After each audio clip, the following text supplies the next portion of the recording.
Kunja Bihari.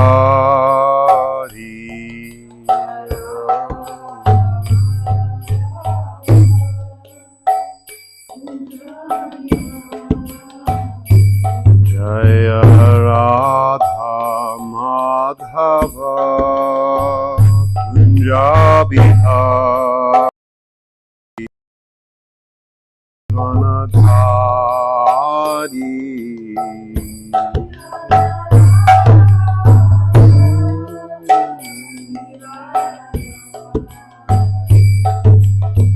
Yashodanandana Bhaja Janaranjana.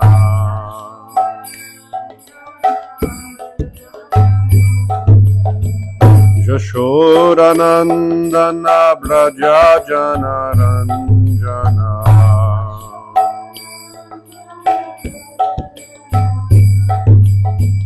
Yamunatira Vanachari.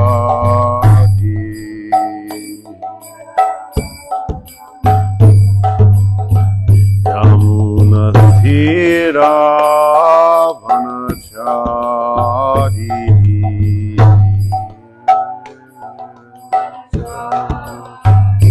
Jaya Radha Madhava Kunja Bihari.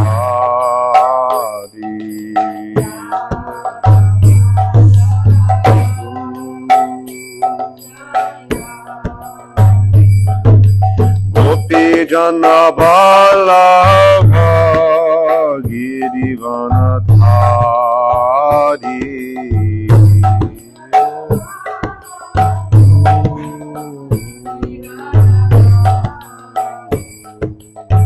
Yashodanandana Braja Janaranjana.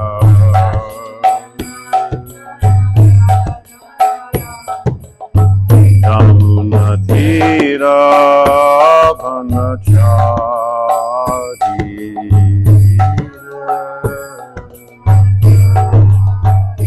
Jaya Radha Madhava Kunja Bihari.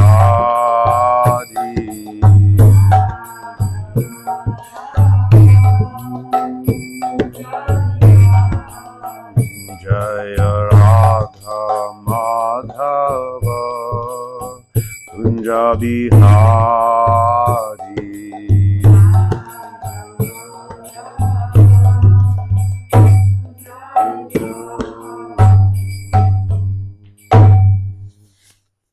Jayam Vishnupad Paramahamsa Acharya Asatata Shri Srimad Isvagya Shri Bhakti Vedanta Swami Prabhupada Ki Jai. Srimad Bhagavatam Ki Jai. Samaveda Bhaktivinoda Ki Jai. All glories to Samul devotees. All glories to Samul devotees. All glories to Samul devotees. All glories to Samul devotees. Gaura Premanandi. Hari Bol. Shri Guru and Shri Guru. Prabhupada.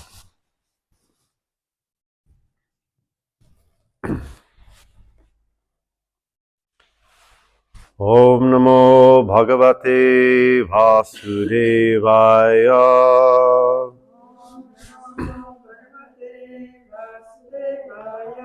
Om Namo Bhagavate Vasudevaya.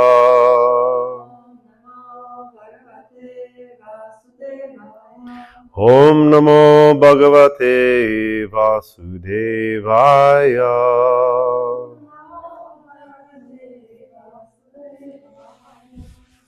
So this morning we'll continue our reading from Srimad Bhagavatam, Canto 3, Gajendra's Prayers of Surrender, and text 29.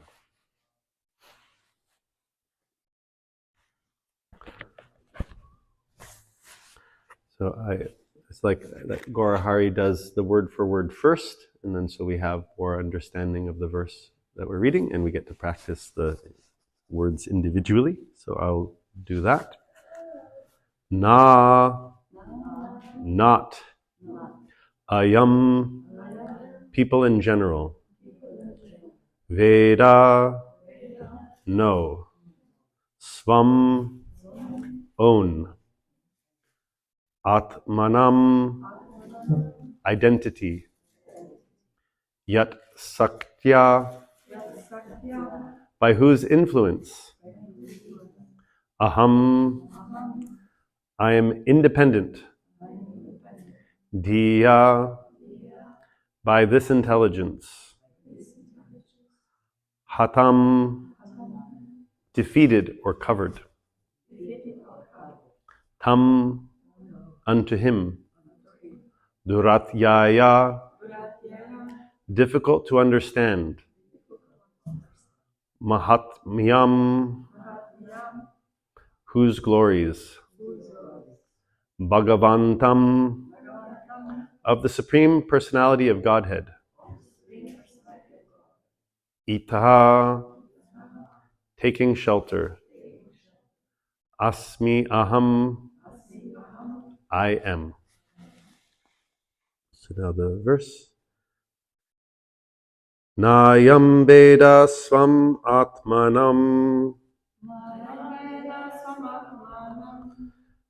Nayam Veda Swam Atmanam. Yachchat Yaham Diya Hatam. Yachchat Yaham Diya Hatam.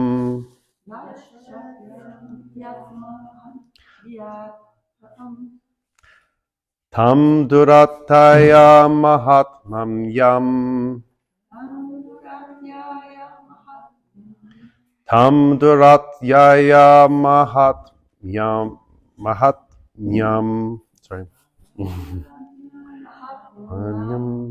Bhagavatam ito smiyaham.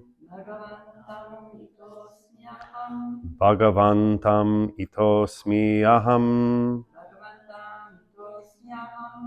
Nayam Veda Swamatmanam. Yachchatya aham diyahatam. Tam durataya mahatmyam. Bhagavantam itosmi aham. If anyone would like to repeat.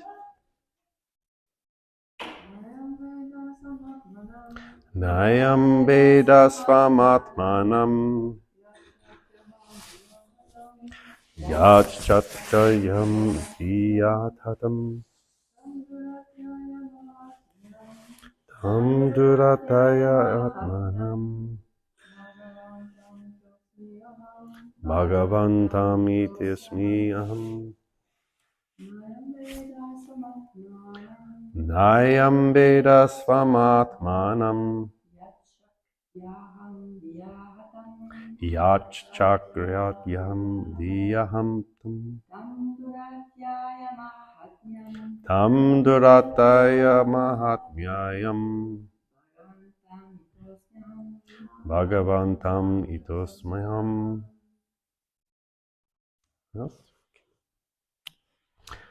So, translation and purport by Srila Prabhupada.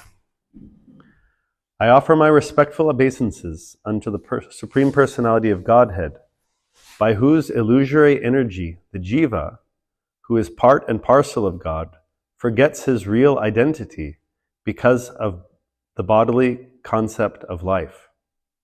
I take shelter of the Supreme Personality of Godhead, whose glories are difficult to understand. We'll read that one more time. And we can do the, you could repeat. I offer my respectful obeisances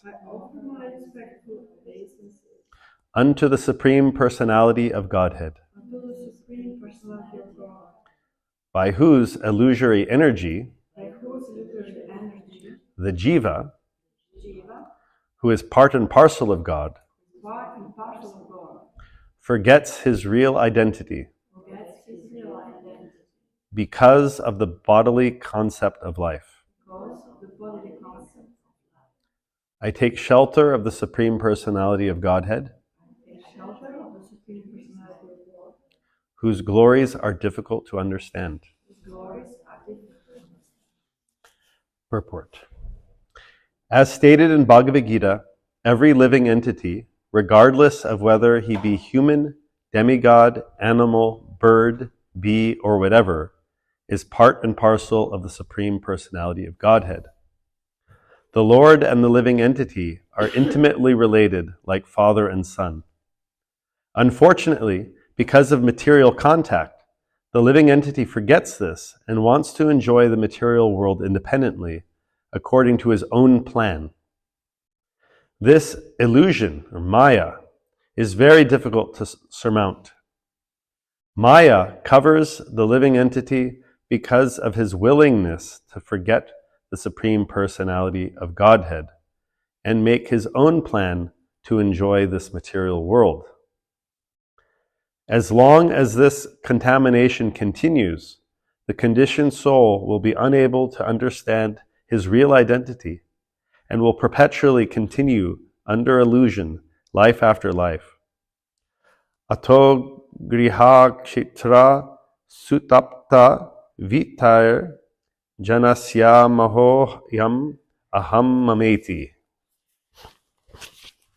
So Srila Prabhupada is quoting from Bhagavatam, Canto 5, Chapter 5, Text 8. As long as the living entity is not enlightened so that he may understand his real position, he will be attracted to materialistic life, to house, country, or field, to society, sons, family, community, bank balance, and so on. Covered by all of this, he will continue to think, I am this body, and everything related to this body is mine. This materialistic conception of life is extremely difficult to surmount. But one who surrenders to the Supreme Personality of Godhead, as did Gajendra, the king of the elephants, comes to enlightenment on the Brahman platform. Brahma Bhutta Prasanatma Nasochati Nakanchati Sama Sarveshu Bhuteshu Mad Bhaktim Labhyate Param. One who is transcendently situated at once realizes the Supreme Brahman and becomes fully joyful. He never laments nor desires to have anything. He is equally disposed towards all living entities. In that state, he attains pure devotional service unto me. Bhagavad Gita 18:54. Since a devotee is completely on the Brahman platform, he is not jealous of any other living entity. Sam sarveshu bhuteshu.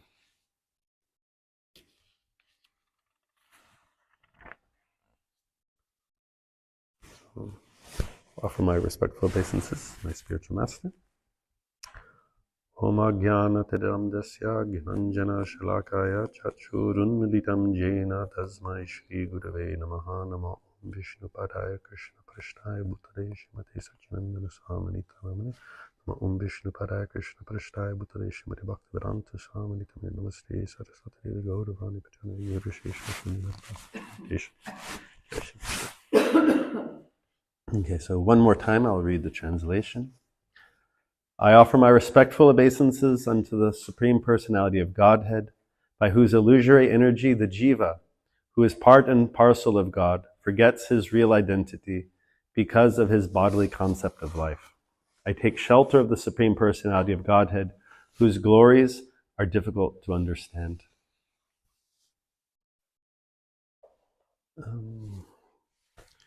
So one second, I'm just going to grab the first canto of Srimad Bhagavatam also.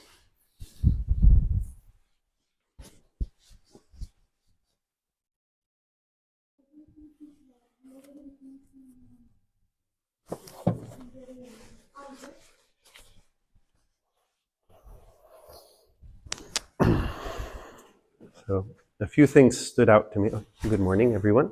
Hare Krishna. I'm Krishna Murari Das, in case no one knows, or for the people on the internet. First thing that struck me with this verse and the verse before, which I'll read the verse before again. My Lord, you are the controller of formidable strength in the three kinds of energy. You appear as the reservoir of all sense pleasure and the protector of the surrendered souls. You possess unlimited energy, but you are unapproachable by those who are unable to control their senses. I offer my respectful obeisances unto you again and again. And then again, he's offering his respectful obeisances and honoring the Lord who, by his illusory energy, the jiva gets diluted. And then he acknowledges that he takes shelter of the Supreme Personality of Godhead, who's very difficult to understand. And in both of these verses, what I thought was sort of interesting is like he's leaning into the reality of the situation. The previous verse, he refers to the Lord as the reservoir of all sense pleasures, and then those who don't have sense control can't understand him. And so I find it like an interesting, like he's recognizing, and he himself was in the situation of having uncontrolled senses, got himself into the precarious situation of being in the water, intending to enjoy sex life, basically, and then being captured by the crocodile, and but this tendency, and then in today's verse, talking about the jiva forgetting their own identity, and that's due to his own energies that one becomes illusioned also, and thus his glories are difficult to understand. And so I hear in this like a very practical sense of surrender. Like these are things that are beyond my capacity. Like I can't control my senses, and yet you are the source of the like you are the reservoir of sense pleasure, and it was endeavoring for sense pleasure that got me into this situation. And then, because I identify with this body, then I've lost my real identity, and this is also an expansion of your glories. And yeah, there's just something in the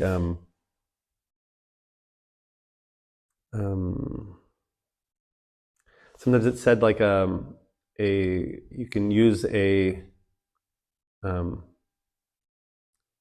thorn to take out a thorn, kind of thing.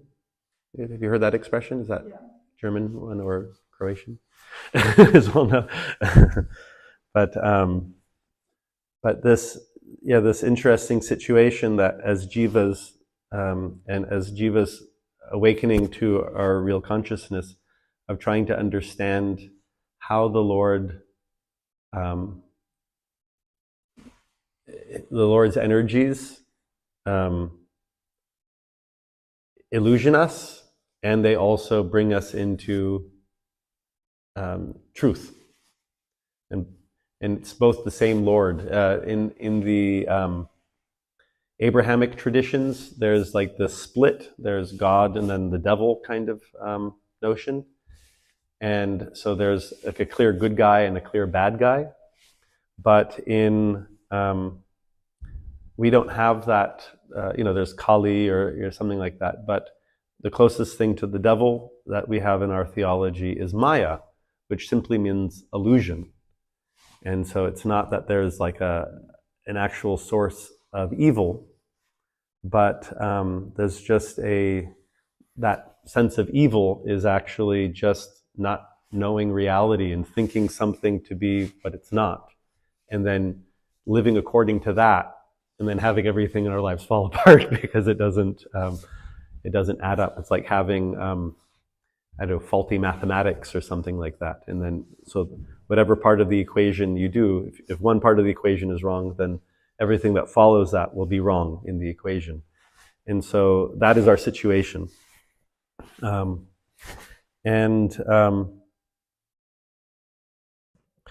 that the Lord, Maya is the Lord's energy.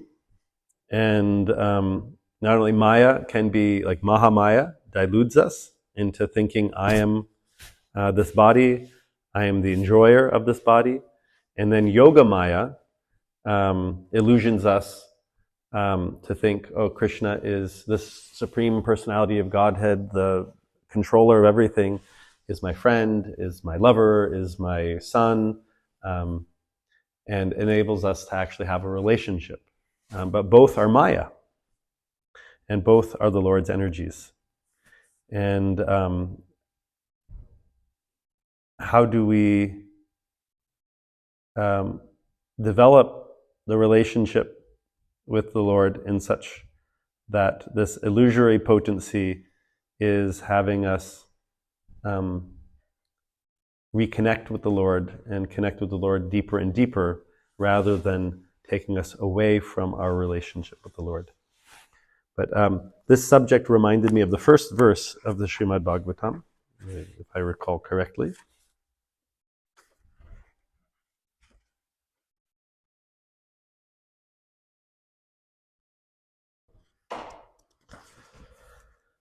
O my Lord, Sri Krishna, son of Vasudeva, O all-pervading personality of Godhead, I offer my respectful obeisances unto you.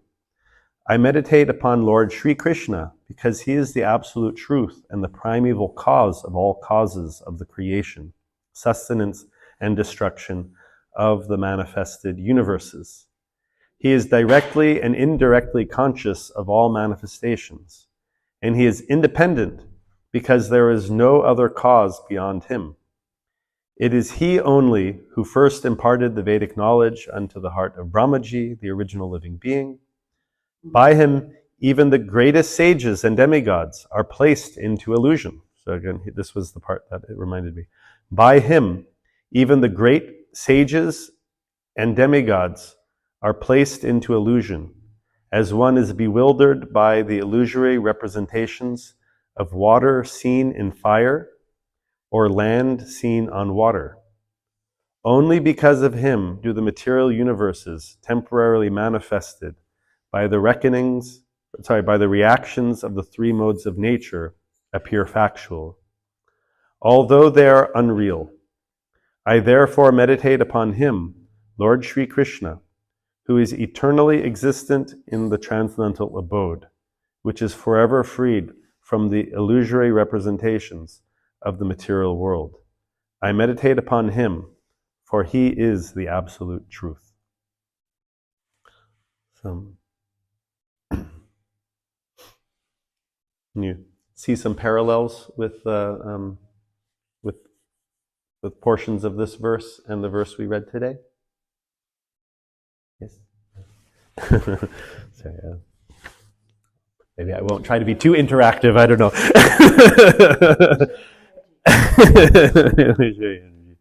Yes.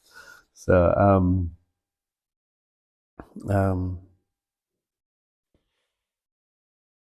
is it this? Yeah. And also the previous, the three modes of nature. But so in this purport, Srila Prabhupada establishes that we have a relationship with the Lord, and a loving one, intimately related, like father and son, or father and daughter, since my audience identifies as female, and that is actually our actual position, as we'll explore a little bit further. Unfortunately, because of material contact, the living entity forgets this and wants to enjoy the material world independently, according to his own plan. And I recall hearing in a lecture Srila Prabhupada describing that our inherent love for Krishna, when coming in contact with material energy, then is transformed into lust. And so it's this desire to enjoy and to enjoy independently. And that is what then creates this binding, that Maya covers the living entity because of his willingness to forget the Supreme Personality of Godhead and make his own plan according to this material world. So as long as this contamination continues, the conditioned soul will be unable to understand his real identity and will perpetually continue under illusion, life after life. And then he quotes this verse from Srimad Bhagavatam. And I took some notes on that. I went and read that verse and purport. And there was an excellent lecture Srila Prabhupada gave on this subject in Vrindavan. I can give the reference for anyone wanting that.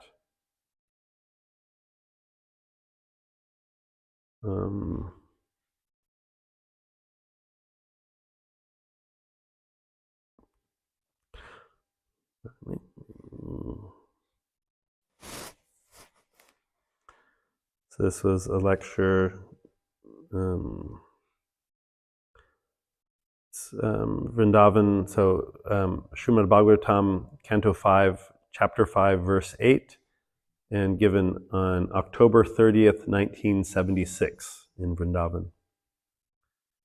And the verse, the full verse, he just quotes the last half of the verse. So the full verse is, the attraction between male and female is the basic principle of material existence. On the basis of this misconception, which ties together the hearts of the male and female, one becomes attracted to his body, home, property, children, relatives, and wealth. In this way, one increases life's illusions and thinks in terms of I and mine, that aham mameti. And so today is also, I think, Valentine's Day, if I recall correctly, which is more of a thing in America. Is that like a big deal in Germany, in Croatia, and any other place? No, it's not a big deal. I think it's okay, so it's modern. all the flower shops. Okay, yeah. So the theme is there, yeah. So America, we try to make a profit from every possible thing, and make everyone. So all the music and all the everywhere you go, you're constantly diluted by whatever is being sold. And so today in America, this would be a big day for Valentine's Day, and perhaps here. Actually, the verse is fitting. It's surprisingly fitting, yes. And all enjoyment. and here's like a very romantic statement made in this verse we just read, from that the hearts of the male and female become tied together. Right? Isn't it like, like how poetic, and but the context of the verses, and then we are bound to material existence and diluted. So the romance doesn't go very far when it comes to these topics. But I was just reading that. It's like, if I wasn't reading properly, I would, it's like, on the basis of this misconception, which ties together the hearts of the male and female, one becomes attracted, So we see the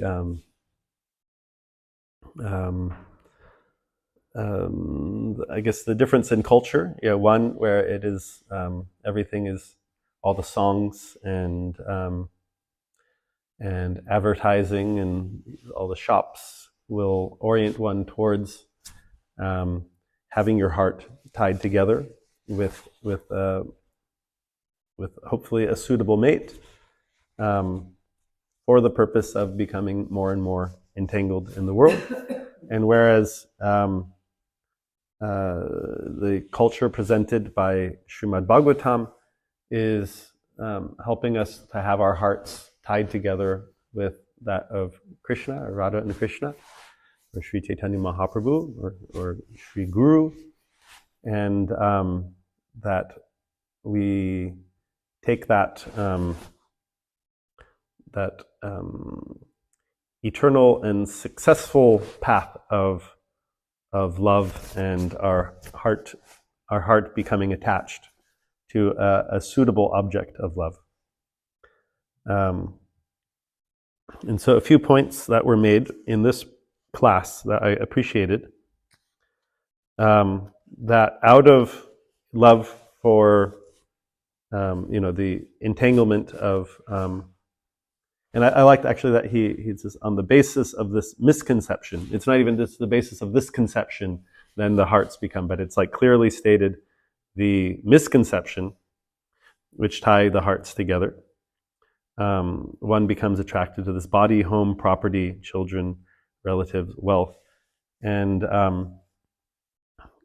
we see on this basis, the first thing Srila Prabhupada points out in the class is the sense of like patriotism, our attachment to our particular land. And he points out that you come to the beach and then the land ends and then it's just water. And then who does the water belong to? And so sort of pointing out the futility of this. And we see, this wasn't a point he made, but just in observing the world situation, how attachment to a particular tract of land causes so much conflict. We see that's a common theme right now in the world, because people identify with their own family and community, and by extension the land which sustains them, and then someone else either bordering that is a potential threat, or people then come into that are then a foreign nuisance, and then there's so much conflict. And so much suffering as a result of that, but all originating from a very romantic notion, of having one's heart tied to another. And as soon as we deny to serve Krishna, and like that in the purport, Srila Prabhupada is described.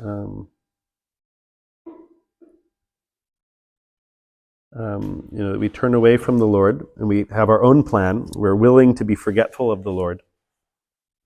Then Maya is immediately there. Jai Shri Radha Madan Mohan. And we see this is also there in animal life. This tendency. And how diluting this, our conception of life and identity. And later, Srila Prabhupada makes a beautiful statement. If we remain satisfied in a miserable condition of life, then this is animal life. So we see animals, they're stuck in their conception of life. Even though they may be suffering, they have to live outside in the cold, they have to scrounge constantly for food, constantly defending themselves from other living entities who view them as food, or who will go, like the hawk will come and capture the mouse or the rabbit to bring it home to their loved ones, and it's like, how can you blame them? But then there's no rabbit mom to return to her loved ones, and so this is the situation. So if we're unable to break that cycle, to get out of that miserable condition of life, then we have animal life only. Because that's animals, they're stuck in their particular situation. And whereas in the human form of life, we have this mobility of consciousness. We start out our life in ignorance, and we're able to actually conceptualize our existence and our sense of self. We can think objectively about ourself, and why we are suffering. What is the purpose of life? And that is a facility that we have, but unfortunately most of us don't. And instead we're just caught up in the mating rituals, and then supporting the outcomes of our mating, and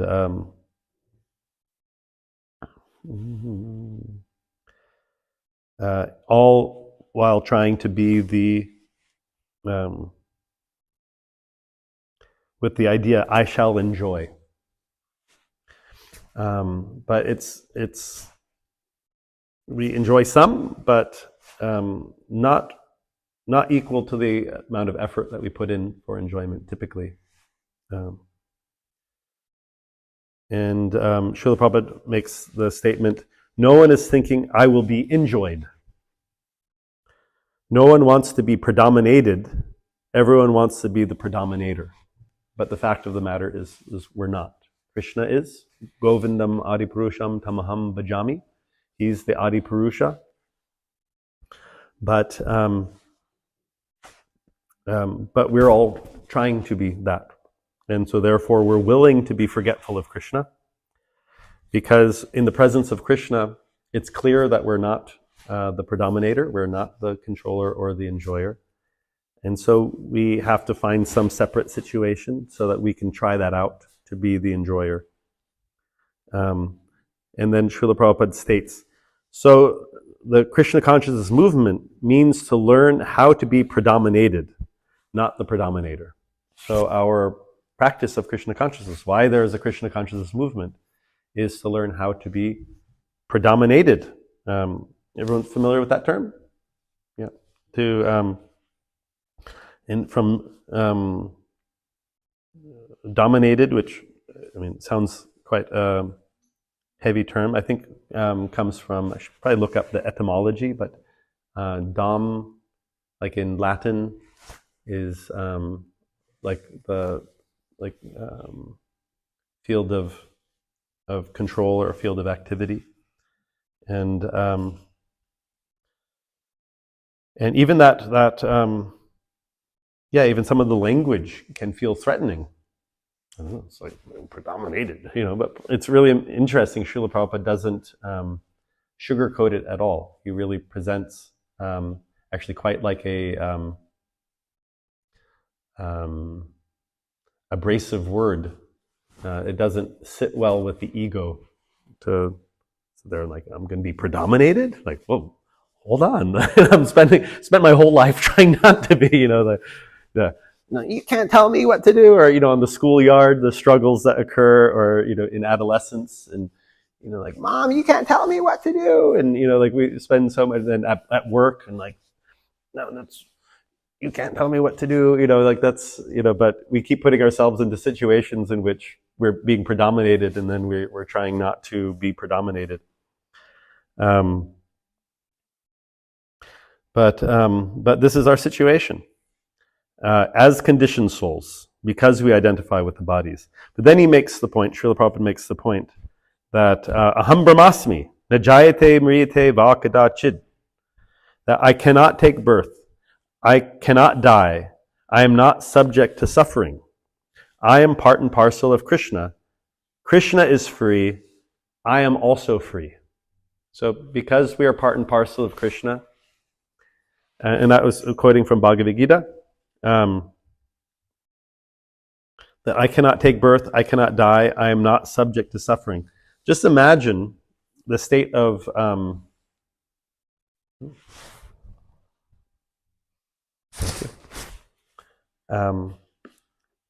general psychology of a population if they accepted as reality, I'm not this body, but I am in fact eternal, I'm Brahman, I do not come into being, I do not cease to exist, and I'm not subject to the suffering that I perceive. Like immediately, like 99.9% of the problems of the world would immediately cease to exist because we don't identify with those issues, and we can see like, oh, there's some inconvenience because the nature of the body is to have some inconvenience. But this will pass, and I'm actually independent of that. So many issues, so many conflicts would go away instantly with that. And we can actually, right now, I have like a hangnail, and it keeps getting snagged on things. Such an insignificant part of my body. You can't even see it from where you're sitting, right? But it causes quite as significant, even like while I'm talking, I'm aware of this thing, and it's just a small percentage of my body, and it can pull all my attention away. There's things going on throughout the entire body. And if we actually analyze, this had occurred to me on one occasion. I was on the Vaishnav Youth Bus Tour in 2009, traveling in North America.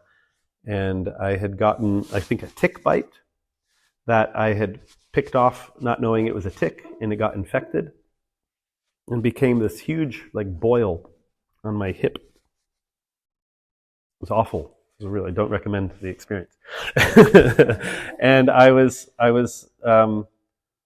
say everyone was having fun, and I was just there suffering because, and it was like oozing through my dhoti. All my clothes had like a stain there from the, these bodies, they do these things, but okay, but yeah, all my clothes were ruined, with like this kind of like stain of blood and pus coming on my hip, and it just kept getting worse and worse and worse. And I was just like hit with this analysis that I endeavor so much with this body to enjoy. And here we see some indications that there are certain types of enjoyment in certain places of the body where there's more pleasure than others. But even with simple things like eating, there's a limit. I enjoy eating so much, but if I eat too much, then it turns into suffering. If I don't know, what are other things that when you do it in excess? So sense of taste. I like watching movies on my phone, and then if I watch too many movies on the phone, then my eyes become tired, and then it's like again suffering. So like each thing, the things that we experience with this body that give us some enjoyment. If we do too much of it, then there's suffering. And then sex life, too much, then there's disease and so many different things. And so there's a limit to our enjoyment that we can experience with these bodies. Whereas, and then we have the sense of touch. And as I suggested, there's some places more than others. We experience enjoyment, but then anywhere on the body, one can experience profound suffering. Even from the most insignificant thing, like I wouldn't say this is profound suffering, but it can be. Like I go and then I'm picking at it, and then an open wound, and then it gets infected, and then I might have to have my finger cut off, and then there's something called phantom pain, where even like amputees experience, where they continue to experience pain as if they have a limb, but they don't actually have the limb. So what's that? So you can even experience pain in a limb that you don't have anymore. So like a sense that's no longer actually active, you still can experience pain. So from the say if an engineer or an alien were to come and reverse engineer the body, the material body, I don't think that one would conclude that the purpose of the body is to experience pleasure, because the odds are against us in that regard. But the body is very expertly equipped to provide us with pain. And anyone who's kicked a coffee table with their little toe, will right? Like how much pain, right? It's very painful. And how much pleasure has that little toe given? Can you quantify? Or where would you measure like pleasure from toe, little toe, and then pain from toe? Right? Would that be like an accurate comparison? Yeah.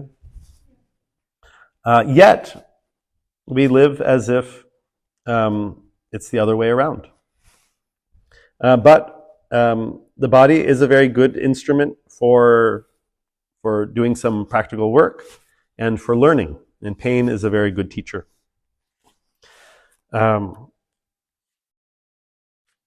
And so, because the senses in excess then also become a product of suffering, then, and in the process, like in the previous verse, it says that one who has uncontrolled senses can't perceive the Lord. What is recommended is to live within the ashram. And there's many different ashrams according to one's situation. But and Srila Prabhupada defines the ashram in this text, or in his lecture in Vrindavan, that an ashram is a place where spiritual culture is cultivated. And we have these like regulative principles and like that. He says the big plan behind regulative principles is to cut down the attraction to material enjoyment. Because the more we engage in material enjoyment, the more we want material enjoyment, and then the more we have material enjoyment, then the more entanglement and the more suffering we ultimately end up experiencing. And so, by living according to regulative principles, we're able to navigate that so that we can get what we need according to the position we're on, but not let that steer us off course, but so we can start regulating that to then use our energies towards connecting with Krishna. And I guess finish, because we're getting close, I will illustrate some, perhaps you'll find humorous examples of where Krishna used his illusory potency and the hope for sense enjoyment to bring me into Krishna consciousness. And so when I was a teenager in 8th grade, I changed schools. And previous to that, I had been reluctant to let people know that I was raised in a Hare Krishna household. And like my legal name is Kuvaleshaya, which is Sanskrit from the Vishnu Sahasranam. But when I went to public school, I shortened it to Kuva because it was more socially acceptable, even like possible. Because most people, whenever there's a substitute teacher, they read the name that's there. So I've always gone by Kuva, in public school, and then the substitute. And my last name is Zakheim, so I'm at the end of the list because of the Z in my name. And so the teacher would get through all of the names and then go silent. And I'd be like, did he call my name? And then you just look, and then you start seeing like sweat coming from the brow because it's the first part of, you have a substitute teacher. If they don't like really like command respect at the beginning, then the whole rest of the class, it's chaos, right? You've maybe experienced this. And so they get to the end of the list, and then they're just like, and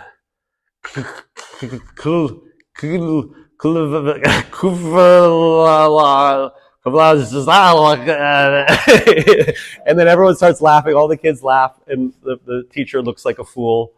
First 5 minutes of class, And so, anyhow, so I went by Kuva and try to minimize that happening on the schoolyard.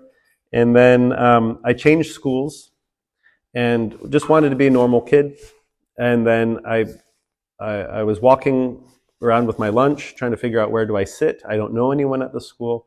And then a girl that I had known from like ice skating activities, it's like, hey, Kuva, here, you go to the school now? I was like, yeah, I do. Here, come to the quad, like the grass at the center of the school.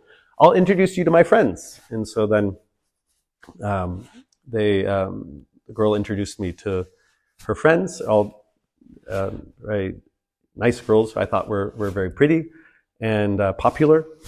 And she introduced me as Kuva, and the girl was like, wow, Kuva, what an interesting name.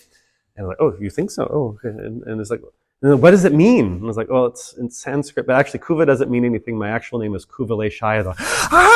wow, Kubalai, wow, Sanskrit, you know, and it was like, wow, I wish I had a Sanskrit name. It was like, oh, really? Oh, okay.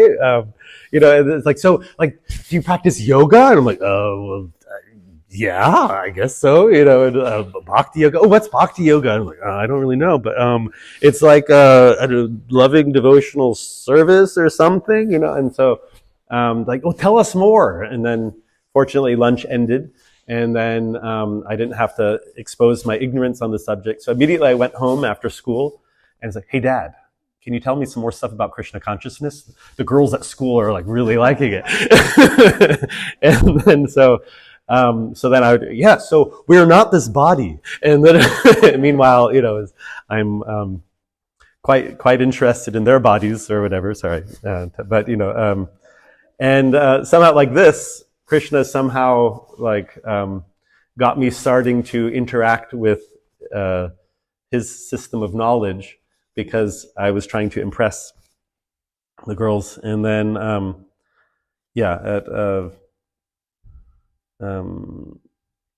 shortly after that, I was 18, first trip to Vrindavan, and there was a Mataji that I kept noticing. So I was like, okay, I'm in Vrindavan, I don't want to do this. So I moved into an ashram, the Prabhupadvani ashram, run by Prithu Prabhu. And I thought it was like a proper ashram. And I paid for my room 6 months in advance. And then I went down into the courtyard, and the girl that I was trying to avoid was there washing her clothes in the courtyard. And I was like, oh goodness, like this is, and she just looked at me like, why are you here? This is my sanctuary. And I was like, I don't know. But we ended up becoming very good friends. And she would ensure that I woke up for Mangalartik every day, like early before Mangalartik. And it was the winter and it was very cold. But because of the like, you know, that minute attraction, I don't think if a Prabhu was there, like, all right, wake up, you know, even though she was German actually, and she was exemplified, you know, some of the stereotypes of Germans that those present do not exemplify, but she was very like stern and somewhat harsh, and so okay, you know, but without a sort of a soft. I was raised by my mom primarily when I was a kid, so I'm kind of a mama's boy. So it was much easier for me to follow a strict regiment presented by this young woman than if, you know, the brahmachari leader was doing that. Then I would feel like rebellious or something. And so it was just interesting. So then I developed a very good sadhana in Vrindavan because I was willing to hear it from a particular voice. And just sort of again and again, different situations where drawn, you know, and then the Lord ends up as sort of like the carrot on the stick. You know, I'm chasing the horse cart, you know, they would have, and then the horse they're constantly trying to get the carrot and then running quickly, and the person driving the carriage is just, you know, holding the carrot there, and the horse is continuing to try. So fortunately that, I don't know by what mercy was the case, but Krishna, instead of Maya, ultimately was the one holding the carrot in front of me, that, you know, gradually, you know, after pursuing all of that, and then I was like, oh, Krishna, how did I get here? And so I feel very fortunate for that. But it is quite amazing, the diluting potency. And what's very sweet about the Lord, and we see them actually so striking today, right? In their outfit and the setting, the mountains. It's really, when the curtains open, it's like, whoa, right? It's quite...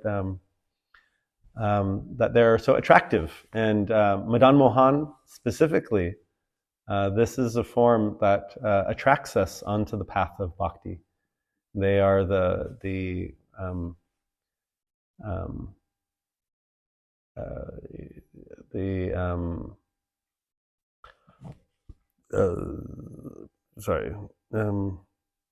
so Sambandha, the Sambandha Gyan Ishtadevs for Sambandha Gyan. And so we're very fortunate to be under their shelter and to be attracted by their beauty and kindness. If not so, where would we be if we were left to the influences exclusively of material culture?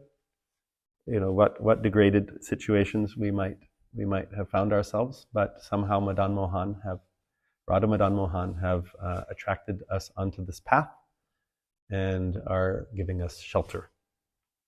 And the reality of our situation of being eternally connected with the Lord through loving service is therefore becoming established more and more in the heart. And however it was that we ended up here, whether like me, that Krishna used my uncontrolled senses to reel me in, or through intelligence, or some form of mercy, we're so fortunate to be here. So, I'll kind of wind up at that point. If any questions or comments, we still have a little bit of time.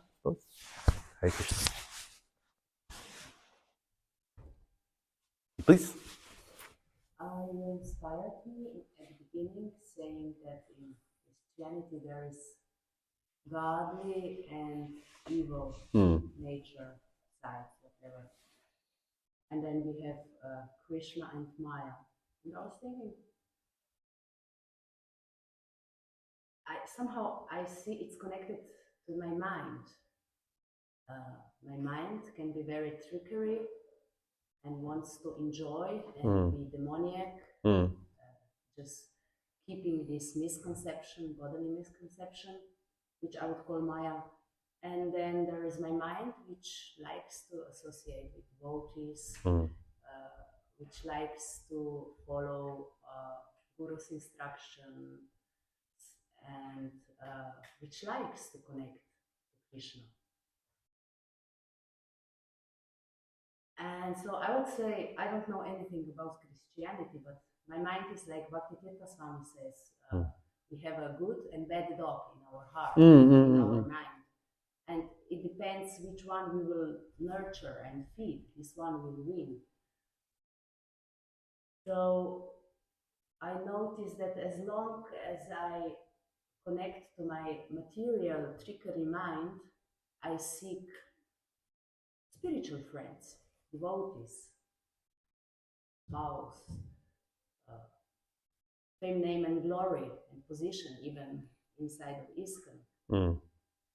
But as long my mind is not deeply connected to Guru and Gauranga, Nityananda, Radha Krishna, it remains in this misconception and it's suffering, attached. So I truly want to learn in the second part of my life not to be lonely because of this trickery mind, but truly try to go to shaking anartha nivriti and accept that it's not only about material suffering when we are attached. Also in Krishna consciousness, while going to purifying process, it also hurts, it's also painful. But we accept this voluntarily. And then finally it turns out as bliss. Yes. I just wanted to share. What is poison in the beginning is nectar in the end. Yeah, very, very nice reflection. I'm glad that's something I said stimulated some good thoughts. And yeah, that we have, like, to summarize, I think what you said, we have this choice between Krishna and Maya, like the two dogs within the heart, and the one that we feed more is the one that's going to win. And that there's so much aspiration even within our path of Krishna consciousness. We may still operate sort of with the same framework of me and mine, but then I share this aspiration in the second half of life to really then dive deeply into having that relationship with Krishna rather than all the other peripheral things, so that we can experience that satisfaction. Because ultimately it's not about what I want or you want or anybody else wants. It's about what Krishna wants. And that's controlling our senses. If I say, Krishna, can I eat this cake now or not? If I do what he wants, there will be no problem, no suffering. Yeah. But it's a very high, everything for Krishna, nothing for myself. It's a very high standard, but it's possible if we keep deep faith in Guru and Gauranga Nityananda, as far as I understand. And I think we experienced that during this weekend, of just sort of like being satiated in having an increasing hankering for more, but also like an increasing satisfaction in the loving exchanges and the everything that was present. And this is something. Just a brief comment on that is like we have what we're looking for is actually quite simple, like to experience affection, like Guru Maharaj had concluded in the on the Wednesday morning, the class that he gave, or Tuesday morning. I'm not sure which day it was anymore. And he was talking about affection. And it's really what we're looking for. Like as the living entity, we want, in the purport to the verse that we read today, Srila Prabhupada said that we have an intimate relationship with Krishna. And so what we're looking for is intimacy. But because of identification with the body, we think, I can only experience intimacy through this particular, in this particular way.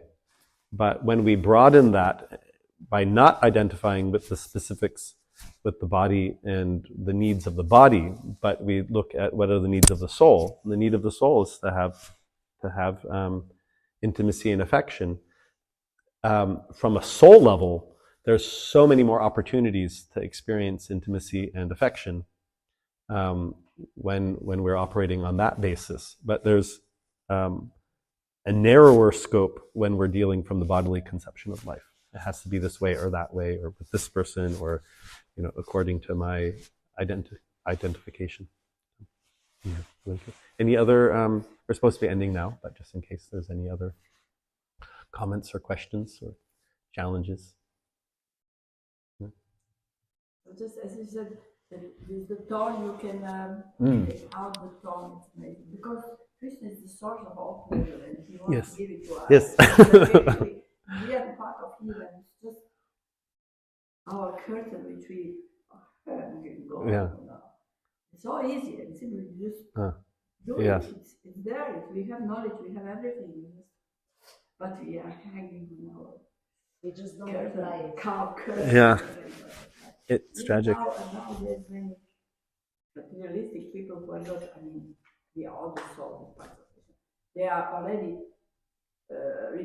discovering so many things that we are so powerful. We are like not the thing that we are like vibration, and we are powerful. We can, with our mind, we can create. The mind is perfect. We can even change the genetics. They know it, and then have so many power, and we knew it from the beginning, but we don't use it. Yes. We still hang to this which they even want to live. Yes. It's amazing. Yeah, tragic. Yeah. As Govinda put it a few days ago, he said, I always thought Guru will pick me up with a net. No, you have to anyway, instructions. Yes. Instructions. But very nice, because we and it's even not that, the senses we should use. This is our process actually. We should not neglect them. Right. But we should just use them in connection somehow to connect. And that's it. And then we got all the pleasure, everything comes. Even here, you don't have to go anywhere. We enjoy like anything here. Yeah. He wants to share with us. It's amazing, no? And then just some click. Yes. Motivation. Yeah. It's just a switch of the consciousness. It's not, that's the danger also. And I think early in the movement, there was like a real this kind of flagellation is like in the practice, the monks would whip themselves or something like that. Like we have to suffer We have to cause suffering in order to have a relationship with God, but that's not at all. That's like tamasic. Yeah. Heavy word. But yeah, it can be joyous. Yeah. So yeah, that's important. I'm glad that you made that point. I didn't want that. We neglect that aspect, and then we think that we have to just suffer or things be horrible in order to be Krishna conscious, because that people have come to that conclusion. So you are telling us that we should engage our senses for the pleasure of the Lord with hope and enthusiasm, as Krishna Murari says, and then we will be peaceful. Yes. Very simple. Very nice. Simple for the people. Yeah. I'm independent. I will do it. Right. I will suffer it. Whatever. And it's when we have that surrendered mood and we are hopeful and open to Krishna's predominating us, it's such a lovely experience. Our predominant. Because our predominant is serving us. Yeah. He wants to see that we're happy. Yeah. And so it's lovely. So anyhow, thank you very much. Welcome. Srimad Bhagavatam ki jai. Oh, thank you very much. Hare Krishna. Happy Valentine's Day, ladies. Hare Krishna.